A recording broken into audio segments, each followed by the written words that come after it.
Hello guys, centre half here. Welcome to my Miami challenge. Last episode you saw us play San Antonio. If you haven't seen that episode, I recommend you go and watch it. And if you don't know what this mod is about, I recommend you go and watch the entire first 3 episodes. It's a really decent little mod. I'll put a link in the description.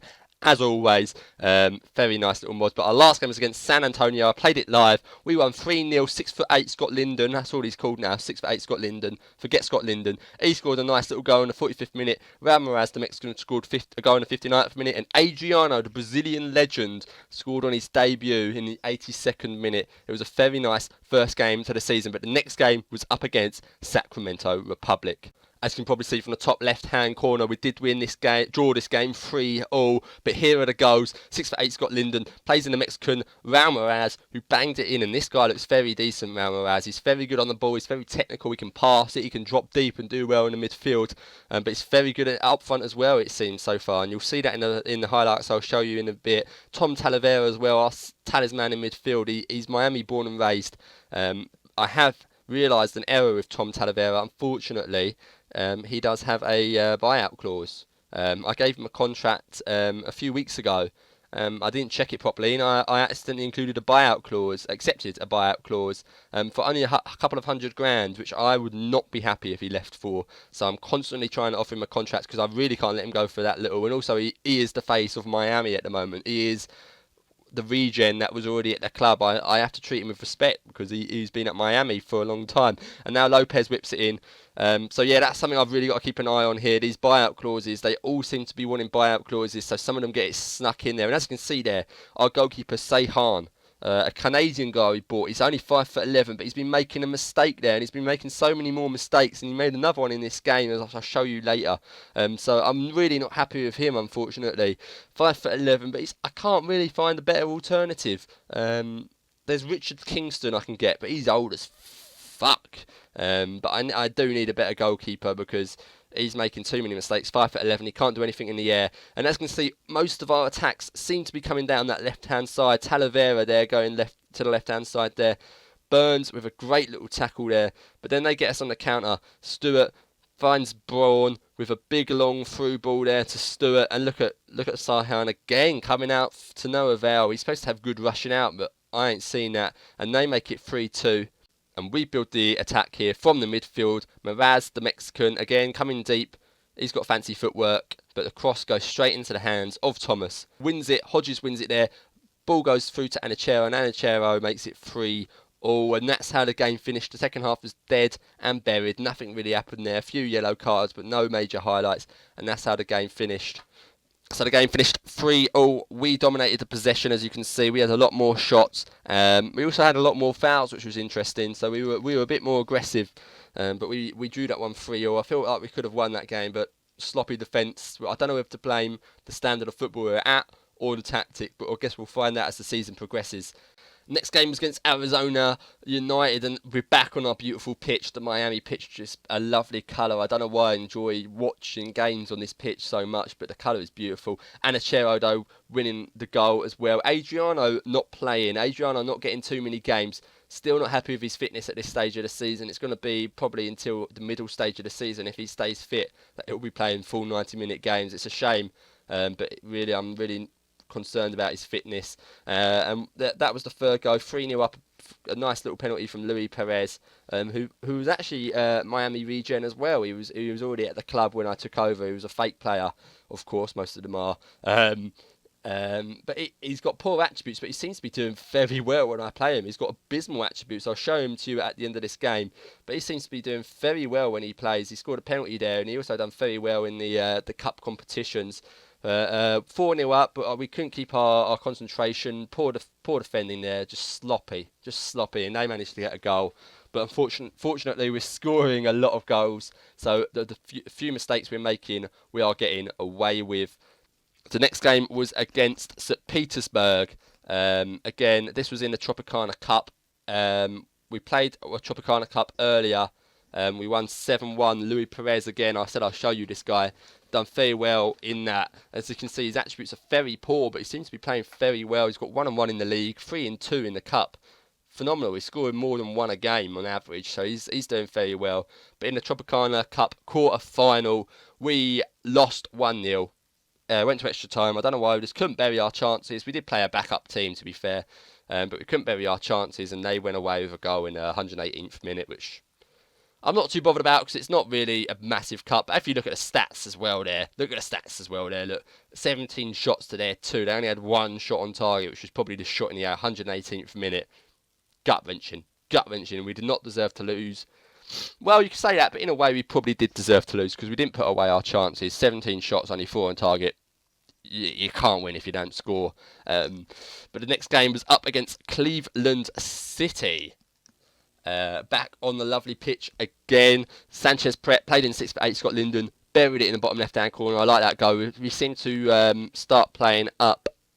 We seem to be playing nice football. We seem to be playing nice passing around football. And Wilson again there, a nice shot from the corner. The corner OP goals. We're going to see a lot more of them this season. The corners on this tactic is insane. I've got to put a link to the tactic in the description as well if you want to have a look at it, because the tactic is insane.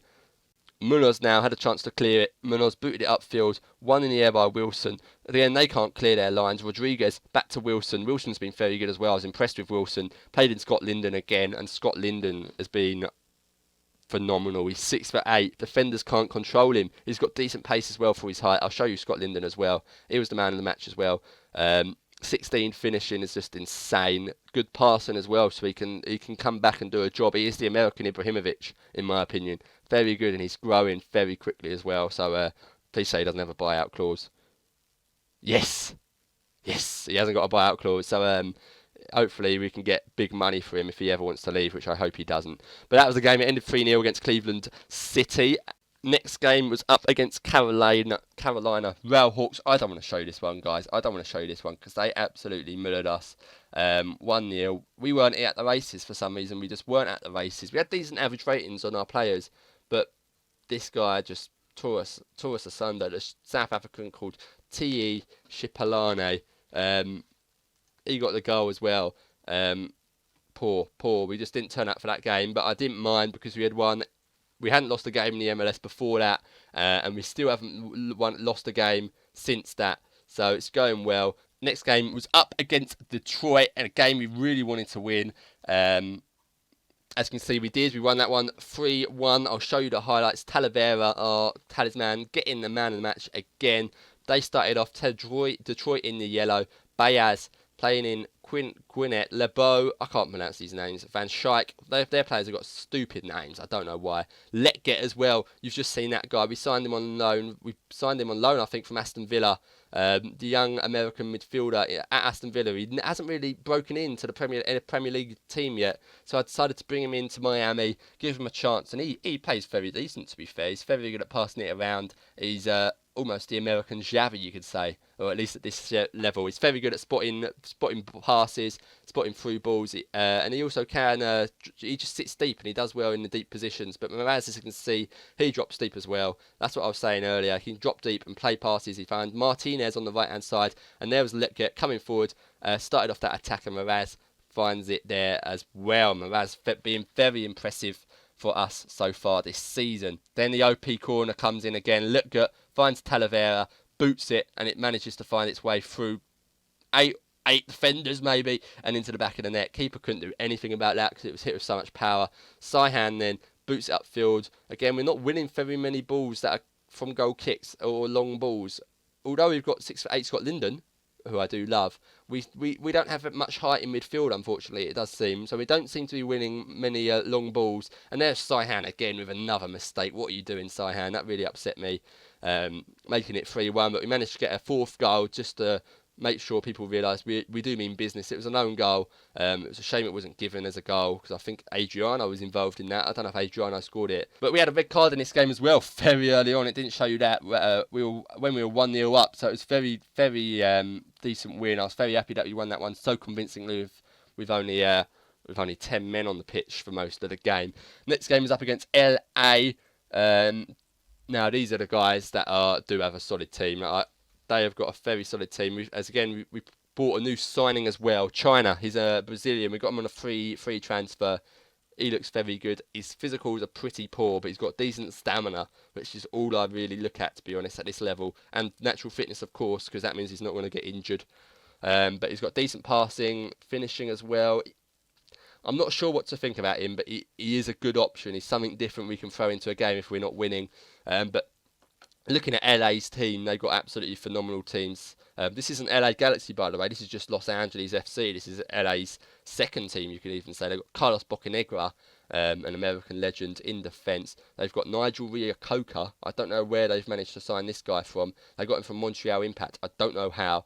Who else have they got? Eric Torres, one of the best young Mexican strikers. So they've got a very, very solid team. Let's have a look at the highlights. Minda plays in Barrera here, and Barrera again. I blame Saihan again for that one. Am I being too harsh on Saihan? But I thought his positioning was poor there. I thought he's got to do better there. He's got to come out and command his area more. He's got to command his area there. But at this point, I thought, yeah, we're not going to beat LA. They're one of the best teams in this tier. They're in the Western Conference, obviously, so they're not going to be challenging us in the Eastern Conference. But we still want to get the points. But then Linden got us a goal in the 33rd minute. Sorry about my voice, guys, I'm a bit ill. But Linden got us a goal in the 33rd minute to put us back in the game. So I thought, all right, maybe we do have a chance. But then them again, on the right-hand side, Avila finds Eric Torres and Saihan again. Should I blame him again? I don't know, but Eric Torres shouldn't have had the chance to get the header on it. But it seemed to be in the air for a long time. Saihan should have seen it. And then Daniel Grando, back from injury, finally getting a game. He was probably one of our favourite signings, one of our earlier on signings. But then our right-back, Ricardo Martinez, the Uruguayan, or Mexican I think he is, got his foot on that one and buried it into the bottom right hand corner. A nice goal from Martinez. But then Reo-Coker picks up the ball in midfield. They can't get through our midfield. Daniel Grando, on his return from injury, banged it into the top right hand corner. I thought I had won that. At 89th minute, I thought I had won that game. 90th minute even, and I thought I had won that game. Daniel Grando, but look at this. Instant replay or what? Long ball straight up to Barrera. Saihan again. I mean, guys, let me know. Am I just blaming the keeper to get out of this, or is he just being absolute retard? Is he an absolute cretin? Let me know what you think. Is he just a mug? Is he mugging me off? Does he not want to play for us? Let me know, because he has been atrocious all season long. And then we've got another signing as well. I'll show you the rest of the signings as well. Jonathan Rice, we picked this guy up on a free transfer as well. He's the last foreign player I'm allowed to register. So no more foreign players unless I let one go. He got a goal in the 6th minute on his debut. 6 minutes it took him to get on the score sheet for Miami, which was very, very tasty indeed. Very well-rounded striker as well, and that high flair is something I'm looking for. If he drops back, because all my front three are deep line forwards, if he drops back, that flair could be very, very useful. Because Flamingos, he can spot a great ball out of nowhere, so he can create something from nothing. So if he's dropped back and he's in crowded midfield, he can make something happen. So that's why I signed him as well. And as well, he's very well-rounded attributes for a striker. Nick Hodges as well, getting a goal as well. Talavera as well. All early on in the first half. We seem to be very quiet in the second half, but doing the business in the first half, which is letting us roll with it. But here we are in the league. We're second in the Eastern Conference. Carolina Real Hawks first. I don't know why they're first, because their team doesn't seem to be that great, but we lost to them as well.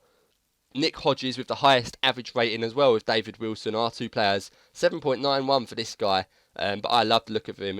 His defensive attributes aren't that great. His tackling's only 11, but his passing is 11 as well. And he's got good heading as well. So he links up that defence and midfield so nicely. I mean, really nicely. He does a very good job. So I'm really liking the look of this guy, and he deserves that 7.91 average rating. That is phenomenal. That's almost Messi average rating you get in the game. And David Wilson as well. I wasn't sure about this guy when I signed him. He was sort of supposed to be backup, really. But he's come in and he's done a very, very good job. His 16 passing has really shown. I haven't really seen his free kicks so far, but his passing's been very good. His technique's very good. And those physical attributes are phenomenal as well. He's got good stamina, good pace. He's an athlete and he's done very, very well. 7.84 average rating in 5 games. Very happy with how he's done. And Scott Linden's our top goal scorer.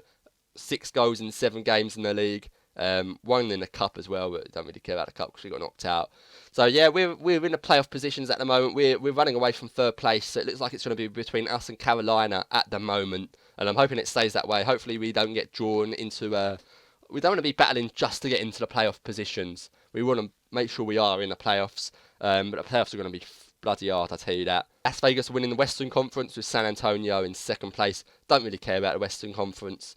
We just want to make sure we win the Eastern Conference, to be honest. So yeah, that's it so far, guys. I'll get on and play a few more games in the next episode. I've got a FIFA episode coming out soon as well. Let me know if you enjoyed the episode. Let me know any advice you can give me, what players I think are doing well, aren't doing too well. Should I push Adriano a bit more, risk him getting injured? Should I be less cautious about him? I mean, he is on a lot of wages. Let me know what you think. Also, am I right to blame the goalkeeper for all those conceded goals we've made?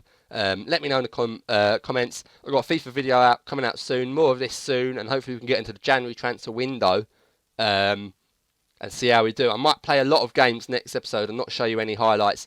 Let me know if you'd rather have go through this faster with less highlights or slower with more highlights. I'm interested to see what you guys would prefer.